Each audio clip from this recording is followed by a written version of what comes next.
Good evening to you. I'm Christine Johnson. And welcome, everybody. I'm Maurice DuBois, live in Washington. Pope Francis is widely known as the Pope of the people, and we saw today firsthand, up close and personal, how he has earned that reputation, greeting the crowds with smiles and waves, not to mention a few hugs and kisses throughout the day.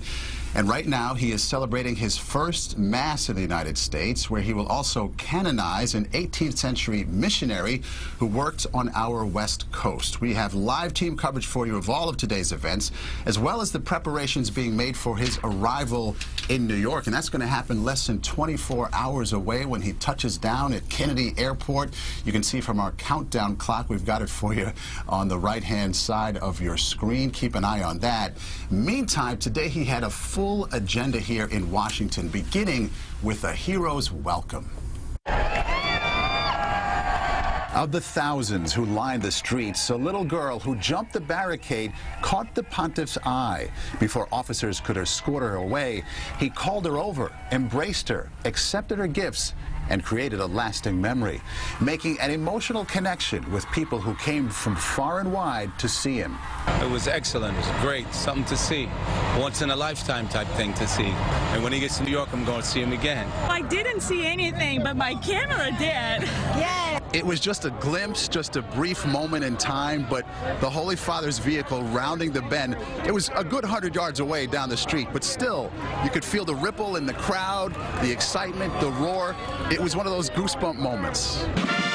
True to form, when the pontiff began the day at the White House, he arrived for all the pageantry and majesty of the moment in his little black Fiat.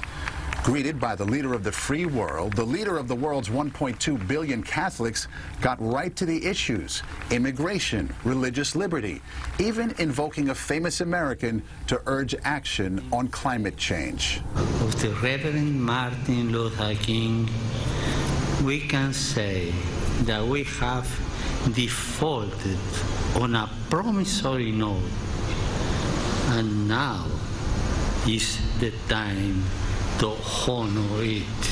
You remind us that the Lord's most powerful message is mercy. And that means welcoming the stranger with empathy and a truly open heart. From the refugee who flees war-torn lands to the immigrant who leaves home in search of a better life. Later at St. Matthew's Cathedral, he told U.S. bishops style matters in reaching the faithful, not to use sharp and divisive language, and it's critical to clean up the sex abuse crisis. We have to hope that such crimes will never repeat themselves.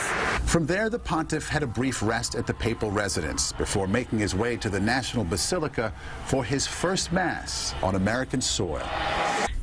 And during the Mass, the Pope will canonize Junipero Serra. He was a missionary on the West Coast, California, back in the 1700s. Let's take